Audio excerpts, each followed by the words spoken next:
তো চলুন আজকে বানিয়ে ফেলি মুসুর ডালের পুর ভরা বেগুনের দোরমা। নমস্কার, কেমন আছেন সবাই? আর এর মধ্যবিত্ত গৃহবধূ চ্যানেলে সকলকে স্বাগত জানাই। তো আজকে বানাবো একদমই একটা ইউনিক রেসিপি, আগে আপনারা হয়তো কোথাও খাননি। আজকে বানাবো মুসুর ডালের পুর ভরা বেগুনের দোরমা। তো নামটা আমি নিজেই ঠিক করলাম। চলুন, আপনারা যদি অন্য নাম ভাবতে পারেন তাহলে অবশ্যই কমেন্ট করে জানাবেন। আমি এখানে মুসুরির ডাল নিয়েছি। মুসুর ডালটা গুঁড়ো করে আর একটু ভিজিয়েও নিয়েছিলাম, ভিজিয়েও বেটে নিয়েছি আর একটু গুঁড়ো করে নিয়েছি। দিয়ে দিয়েছি লবণ, কাঁচা লঙ্কা আর একটু দরদরা মতো পিষে নিয়েছিলাম। আর ওই যে দেখতেই পেলেন একটা ডিম দিয়ে দিয়েছিলাম। এই একটা ডিম দিয়ে সুন্দর করে একটা আমি ব্যাটার বানিয়ে নিলাম। ব্যাটার বলা ভুল, একটু মেখে নিলাম, ওই আটার থেকে একটুখানি নরম। অল্প দিয়েছি হলুদ। তো সুন্দর করে এটাকে দেখতেই পাচ্ছেন এরকম আঠালো করে মেখে নিতে হবে। এই যে একেবারে আঠালো করে, জল জল হলে কিন্তু হবে না। তো বন্ধুরা, বেগুনগুলো কিন্তু আমি এভাবে কেটে নিয়েছি। এই যে বড় বেগুন, আমি এটা কুকিজ কাটার দিয়ে কেটে নিয়েছি। আপনারা চাইলে যে কোনো গ্লাস, ধারালো বাটি, ধারালো গ্লাস দিয়ে কাটতে পারেন। এই যে, তো চলুন এবার এগুলোতে পুরগুলো ভরে নিই। এবার চলুন তাহলে ভরে নিই। এই যে দেখতেই পাচ্ছেন বেগুন, এই শেপটা আপনাদের ইচ্ছে মতো যে যেরকম শেপে কাটবেন, গোল শেপ হলে গোল শেপেই কেটে নেবেন, কোনো অসুবিধা নেই এতে। আর এই একটুখানি তেরা বেড়া শেপ কাটলে কি হয়, এগুলো কিন্তু সুন্দর করে এতে হয়ে যায়। এতে লাগিয়ে লাগিয়ে দেব।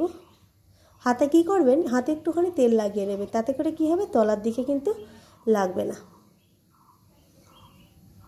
এই যে যখন এটা করবেন হাতে একটু জলও ভরিয়ে নিতে পারেন, তেলের বদলে জলটা ভরিয়ে নিলে কী হবে, এটা এই পাশে সুন্দরভাবে কিন্তু মিশে যাবে।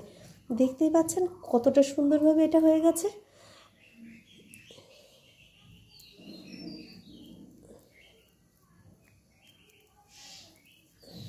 এই যে দেখুন, হাতেও লাগছে না, দারুণ লাগছে না? তো চলুন এরকম করে কটা বানিয়ে নিই।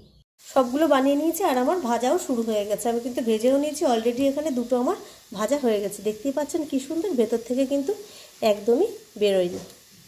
এই যে, তো চলুন এবার দোরমার জন্যে সব কিছু রেডি করে নিই। এবার এই যে চলুন পোস্ত, জিরে, আদা, শুকনো লঙ্কা এটা বেটে নিই।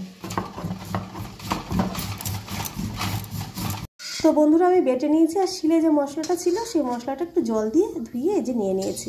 চলুন এবার শুরু করে দিই। এবার একটা প্যানে সর্ষের তেল দিয়ে দিয়েছি, কালো জিরে ফোড়ন দিয়ে দেবো। কালো জিরে দিয়ে দিলাম। এবার মশলাটা দিয়ে দেবো। মশলাটা দিয়ে দিয়েছি। এবার সঙ্গে সঙ্গে কিন্তু অল্প একটু জলও দিয়ে দেবেন। দিয়ে দেবো লবণ, হলুদ। মশলাটা প্রায় হয়ে গেছে, এবার দিয়ে দেবো চিনি। দেখতেই পাচ্ছেন মশলা থেকে তেল ছিঁড়ে দিয়েছি, বেশিক্ষণ লাগে না এটা। দিয়ে দিলাম জল, মোটামুটিভাবে জল দেবো, বেগুনটা যেন অল্প ডুবে যায়। প্রায় হয়েই গেছে বেগুনটা, বেশিক্ষণ লাগবে না। বেশি জল দিলে কিন্তু বেগুনটা একেবারে নেতিয়ে পড়বে। তো ঝোলটা ফুটে গেছে, এবার এই যে বেগুনগুলো দিয়ে দেবো। এগুলো কিন্তু সব হয়েই গেছে, তাই জন্যে জলটা একদমই অল্প রাখলেই হবে।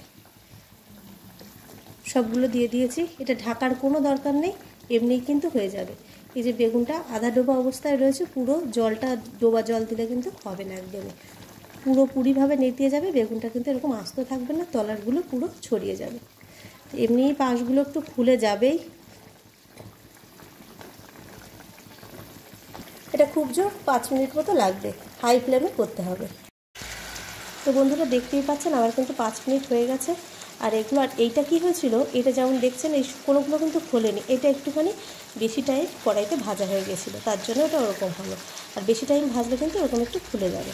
এবার কী করবো, যেই লাস্টের দিকে সবগুলো আমি একটু উল্টে দেবো, তাহলে কী হবে, এই ভাতটা এই পাশটাও বসে যাবে। তো চলুন, অলমোস্ট হয়ে গেছে। এবার আমরা এটাকে নামিয়ে দিই, আর কিচ্ছু দিতে হবে না, এভাবেই টেস্টটা সুন্দর আসবে। আপনারা চাইলে একটু ধনেপাতা দিতেই পারেন, তো আমার কাছে নেই ধনেপাতাটা, ওই জন্য আমি দিতে পারছি। আর যারা গরম মশলা ভালোবাসেন তারা একটু দিতেই পারে।